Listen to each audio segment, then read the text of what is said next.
Hello everyone, welcome to class. This is mathematics with teacher Abbas. So we are in percentage. We started percentage in our last class, so we are still on it. And today we'll be taking changing percentage to number, decimals and fraction. Changing percentage to numbers, decimals and fraction. So generally we are looking at changing from percentage to numbers. Remember in the last class we discussed changing numbers to percentage. So we'll be changing percentage to numbers. So let's see what we have. Change okay, when changing percentage to numbers, we divide it by 100%. So when changing percentage to numbers, we divide it by 100%. Okay, let's see what will happen there. Please, if you have not subscribed to the channel, do well to subscribe, to like, and also to share this amazing content to others. Alright, so let's continue. We have solution. So we have 70% which we are to change, and that will be equal to, see the principle. So we are trying to remove this percentage so that we have either a number, a decimal, or a fraction, and that will be 70% all over 100%.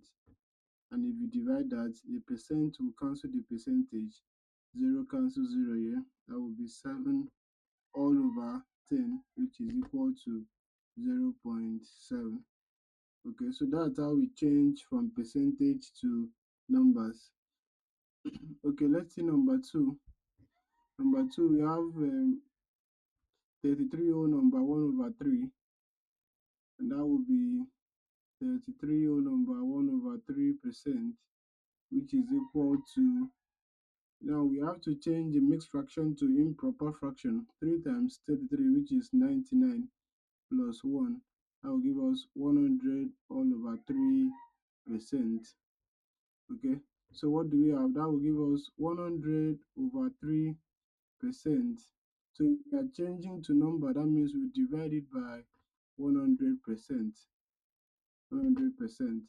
Now this is equal to, now I do tell my learners that when you are at this point, what you do here, if you have a fraction in percentage and you want to do over 100%, that the simpler method is that the 3 down here, this 3 which is a denominator, is going to multiply with this 100%.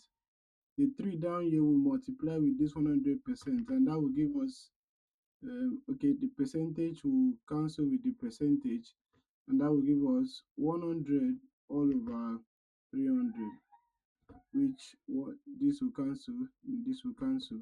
So we'll be left with 1 all over 3. Okay, let's see number 3. Solution. 0.4%, 0.4%, which is equal to, of course, we need to divide that by 100%. So this cancels and this cancels. Now, since we are dividing by a power of 10, so what do? We need to shift the decimal point backward 2 times. Let me clear this a bit. All right, so we need to shift the decimal point backward 2 times. That will be 1, 2. Since we have 2 zeros here, right? So we'll attach 0 here, and our point is now here. So our answer will now be, first we need to put 0 here. So that will be 0.004. Alright, so that becomes our answer. So this is how we change from percentage to numbers. You divide it by 100%. Alright, so we have some activity questions here. 15 questions for you to carefully look at it. Go through the questions one after the other and do well to solve it. So we'll still continue this topic, percentage, in our next class. So thank you for watching this video. Do well to like, subscribe, and also share this amazing content to others. See you in our next class.